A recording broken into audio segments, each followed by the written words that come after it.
Hello, everybody, and welcome back to Stop the DT Monopoly. Well, there have been some new developments as of late, and I wanted to share them with everybody. Let us start with... I received a call from somebody that is inside DTE. I've had a contact with them for a while. They wanted to fill me in on a few things that I've been discussing on the channel lately, and it's about the interruptible service disconnect for our AC service. Come to find out, as I've always said before, the MPSC is a yes man or woman for DTE. We all know that. Nobody can challenge that. They're all ex-board members of DTE or somehow affiliated with them somehow, some way. They get put on the board at the MPSC, and all they do is execute DTE's will or consumer's will. So what I found out with our whole push to go against the radio meters, whether they be on or off, the opt-outs, and the settlement agreement that we all opposed with DTE and their dog and pony show customer utility hearings. Nobody on our side agreed to a settlement. No matter what DTE says. DTE even got to pick their fine. And then they got a kickback off of that so that they could recoup some of the money for the new meters that they wanted to put out. Well, the MPSC is in cahoots with them, because here's how it all comes down. In that agreement that they supposedly forged out with the MPSC, all the opt-outs that didn't want radios, whether it be on a meter or on the new interruptible service LCD, the load control device or disconnect that does have a radio in it, just like the old disconnect device that DTE would send a signal to, that also received a radio signal. Where it goes now is further punishment to opt-outs. That's the bottom line. And that's what I said about this all along. They are going to find a way to punish us further and the rest of the opt-outs monetarily and other ways too, besides the harassment and the bullying and all the other strong-arm tactics that DTE chooses to try forcing their will upon people. You either have a choice, and this is mandated from the MPSC up in Lansing, the clowns up there. You're either all in with radios or you are all out with radios. So the old interruptible service controllers, I think I can speak for all of us when I say we all understood, it sent a radio signal to that device to turn off our air conditioners. And the one downside of that was, yes, you received a radio signal, which I do not believe they abused or would abuse. The benefit was we got a discounted rate to operate our AC in the summers. So it was a win-win for all. I can honestly say I can't ever recall knowing when my AC was interrupted. I don't think it happened, or I was probably at work when it did, and it didn't matter. I usually bump my thermostat up a few degrees before I leave in the morning every day anyway, because nobody's here to benefit from it. But on the other side, I don't want it working 3 times as hard when I get home to get it down to a temperature that I can sleep at comfortably. So it was an ebb and flow with that whole thing.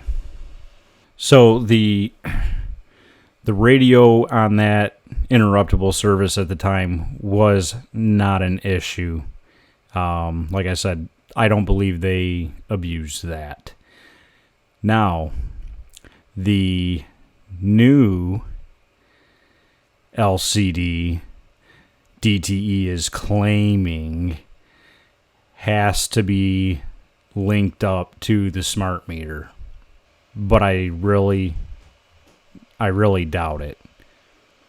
That control module is still completely separate, as I explained before, from the meter. Yes, there can be a wireless link there, but like I said, it's still going to work. They can send a signal, they will turn that off. This is just further proof that DTE plans to punish opt-outs, and the MPSC is enabling them to do it.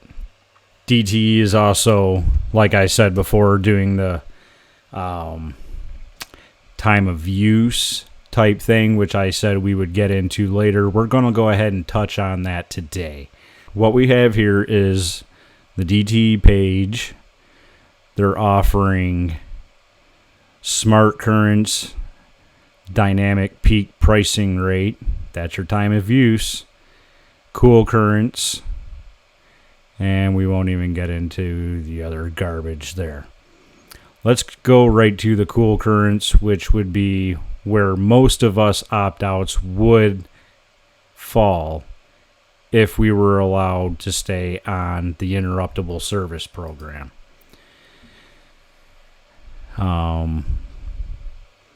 Right here, do I need a smart meter to participate in cool currents? DT answers yes. To participate in cool currents, you must have an active and communicating smart meter, because this is going into you're either all in for radios or you're all out for radios. We're not getting a choice in this. We all, like I said before, we all understood before they sent a radio signal to disconnect your AC service in high use times to keep the grid up, which is understandable. They didn't abuse it. Like I said, I've never seen or known when my AC was cut off. They probably never used it. I could be wrong, but it doesn't matter. It was that infrequently that I never noticed, and I watched these clowns like a hawk. So this just reinforces what I'm saying by the MPSC has completely pulled the rug out from underneath us opt-outs and is enabling DTE to punish us by not allowing us to have the option of an interruptible service rate for our AC in the sweltering hot and humid summers we have in Michigan. So, as I've said before, the MPSC is just a yes man for DTE and consumers, and it's complete garbage, and we need to take this up out of this state and get this heard under a real court and not some kangaroo court in Lansing, Michigan. So that's the long and short of the Cool Currents program and why they are pushing to remove the old interruptible controller unit and put in this new one, but also trying to force us opt-outs to opt in and go smart meter. And you won't be able to go smart meter just for your interruptible service under the new guidelines from the MPSC. You'll have to take a smart meter across the board. Yes, they are trying to jam it right up your rear end sideways with no grease. Welcome to Michigan. Beautiful, beautiful state we have here. Horrible electric service and an even worse regulatory body to govern it. It just when you think it couldn't get any worse, you always fall further down the rabbit hole and find more things wrong. So that was the cool currents situation, and I'll just go ahead and touch on the smart currents thing while we're here. Oh, also the cool currents thing, I almost forgot. There is a fee for that. Okay, the fee for the cool currents has a monthly service charge of $195 from June through October, regardless of usage, but this rate program may provide participating customers with a savings off your normal air conditioning bill. So, not only you get a smart meter to cook yourself with, and the LCD, you get to pay an extra $1.95 for it, and who knows how much you're going to get credited. They say up to 17% in savings, but you know, they always give you the highest possible number, which I'm sure it never goes anywhere near. And that will put us into jumping into the smart currents thing. Smart currents thing, they will give you a free Wi-Fi enabled Echo B3 Lite smart thermostat, $169 value. And you have no control over that, I'm sure. When they decide they want to bump you up, they bump you up. When they want to turn you down, they turn you down. So, like it or not, they can change that thermostat whenever they feel like it or feel the need to. So, that does not seem to show a price to go into that program. But what it does do, offers you cheaper nights and weekends. Smart Current customers receive DTE's dynamic pricing rate. That means the cost of your electricity will vary by time of day you use it. Time of use. So let's take a little peek at that. It can, heads up, it can almost go up to $1 a kilowatt hour or close to it. So we'll let the page load. Got off-peak, mid-peak, on-peak, and critical peak events. Well, around here in my neighborhood, for how often the grid goes down, I'd say we would hit the critical peak quite often.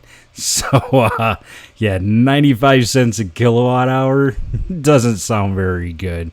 Not for me in my area. So critical peak could go up to 95 cents an hour. So after tax and everything else, I'm sure it's well over $1 per kilowatt hour. Steep. On peak, 14.8 cents. Off peak, 4.9 cents. Mid peak, 8.6. So there's a big, what would you call that? There's a wide range of potential cost in here. And now that they have access to your thermostat and what you keep your temperature at, and knowing how dishonest they are, who's to say exactly what's on peak and off peak and critical peak for DTE, just to, if they don't like you or don't like what you keep your thermostat at, whatever, they can penalize you, all under this whole time of use system they're setting up. And they take control of your thermostat. Now, too big brother for me. Way too big brother for me. So there's that. We'll go ahead and close those out and bring you into the last part of this. I have decided that instead of just utilizing the PayPal link, I think it's time that we start showing our disdain for DTE in wearables. So I got the storefront all set up today on Teespring, and I will set the link to the store in the description below, along with my PayPal link. And at least this way, when you donate or purchase, it helps the channel, helps us out, helps us bring you more content, and you get to show your disdain for DTE in public. I already have mine ordered. Can't wait for it to come in. When it does come in, you know I'll be flaunting it on the next video that I do after the shirt arrives. I'm sure there are going to be more videos before then, but it looks like it's about a week or so out. So that is on the way. So I'm running t-shirts in black, red, gray, and blue, and also coffee mugs. You can do coffee mug in brown, white, or DTE blue if you so are inclined to sport that as well. So help out the channel and grab some of your merch from Stop the DTE Monopoly at the Teespring link that I put down below. I hope everybody's doing well. I'm going to get back to enjoying the rest of my Labor Day, and I hope everybody else had a fantastic weekend as well. Stop the DTE Monopoly out.